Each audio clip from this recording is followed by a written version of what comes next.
ఆంధ్రప్రదేశ్ రాష్ట్ర రాజధాని అమరావతికి చట్టబద్ధత కల్పించిన కేంద్రం 2030 నాటికి ఎయిడ్స్, క్షయ, మిజిల్స్, రబెల్లా వంటి వ్యాధుల నిర్మూలన కోసం కేంద్రం తీవ్రంగా కృషి చేస్తోందన్న కేంద్ర ఆరోగ్య, కుటుంబ సంక్షేమ శాఖ కార్యదర్శి పుణ్య సలీల శ్రీవాస్తవ రాష్ట్ర జలవనరుల శాఖపై ముఖ్యమంత్రి చంద్రబాబు నాయుడు సమీక్ష.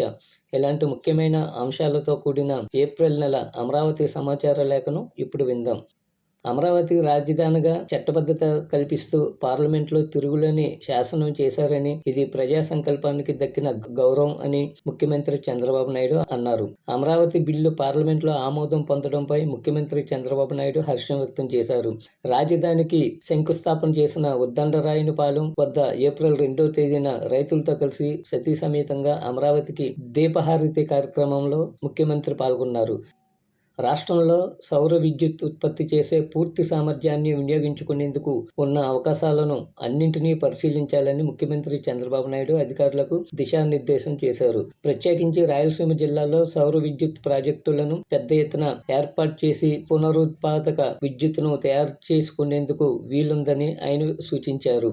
దీనికి అనుగుణంగా ఈ రంగంలో పెట్టుబడులను ఆకర్షించాలని ముఖ్యమంత్రి స్పష్టం చేశారు. అలాగే ఉత్పాదనకు అనుగుణంగా భవిష్యత్తులో ఆ విద్యుత్తును ఇతర రాష్ట్రాలకు సరఫరా చేసేలా ట్రాన్స్మిషన్ లైన్లను కూడా సిద్ధం చేసుకోవాలని తెలిపారు. 2030 నాటికి దేశంలో ఎయిడ్స్, క్షయ, మిజిల్స్, రుబెల్లా వంటి వ్యాధుల నిర్మూలన కోసం కేంద్ర ప్రభుత్వం తీవ్రంగా కృషి చేస్తుందని కేంద్ర ఆరోగ్య, కుటుంబ సంక్షేమ శాఖ కార్యదర్శి పుణ్య సలీల శ్రీవాస్తవ వెల్లడించారు. ఇందులో రాష్ట్ర ప్రభుత్వాలు కూడా భాగస్వాములు కావాలని ఆమె పిలుపునిచ్చారు.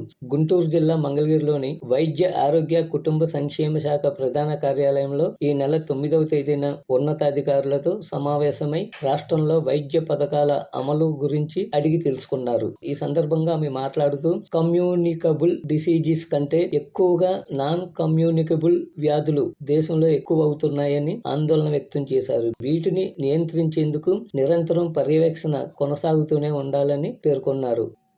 ఆంధ్రప్రదేశ్ సరికొత్త చరిత్రకు దేశ ప్రథమ పౌరురాలు సాక్షి సంతకం కావడం చరిత్రలో నిలిచిపోయే ఘట్టమని రాష్ట్ర విద్యా, ఐటీ శాఖల మంత్రి నారా లోకేష్ ప్రశంసించారు. 5 కోట్ల ఆంధ్రుల ఆకాంక్ష అయిన రాజధాని అమరావతికి చట్టబద్ధత కల్పించిన బిల్లుకు దేశమంతా ఒక్కటే మద్దతు ఇవ్వగా, రాజముద్ర వేసి అమరావతికి శాశ్వతత్వం కల్పిస్తూ శాసనం చేసిన రాష్ట్రపతి ద్రౌపది ముర్ముకి ప్రపంచవ్యాప్తంగా ఉన్న ఆంధ్రులు జేజేలు పలుకుతున్నారని తెలిపారు.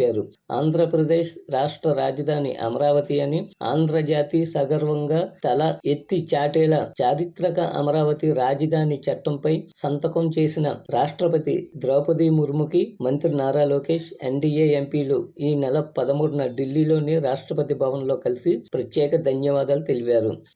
ఆంధ్రప్రదేశ్లో ర్యాంప్ కార్యక్రమం అమలు తీరును సమీక్షించేందుకు ప్రపంచ బ్యాంకు ప్రతినిధుల బృందం భారత ప్రభుత్వ సూక్ష్మ, చిన్న, మధ్యతరహా పరిశ్రమల మంత్రిత్వ శాఖ అధికారులు రాష్ట్ర పర్యటనలో భాగంగా ఏప్రిల్ 23న గుంటూరు జిల్లా మంగళగిరిలోని ఏపీ ఎంఎస్ఎంఈ డెవలప్మెంట్ కార్పొరేషన్ కార్యాలయంలో ఎంఎస్ఎంఈ సెర్ప్, ఎన్ఆర్ఐ సంబంధాల మరియు సాధికారత శాఖ మంత్రి Kondapalli Srinivas, AP MSME development corporation CEO విశ్వమనోహరంతో చర్చలు జరిపారు.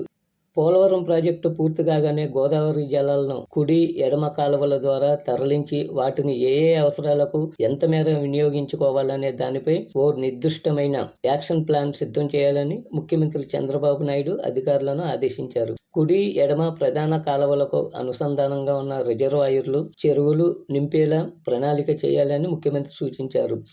ఇది ఏప్రిల్ నెల అమరావతి సమాచార లేఖ. వ్యాఖ్యానం ఐ. శ్రీనివాసరావు. అమరావతి ఆకాశవాణి ప్రతినిధి. సమర్పణ ఆకాశవాణి వార్తా విభాగం, విజయవాడ కేంద్రం.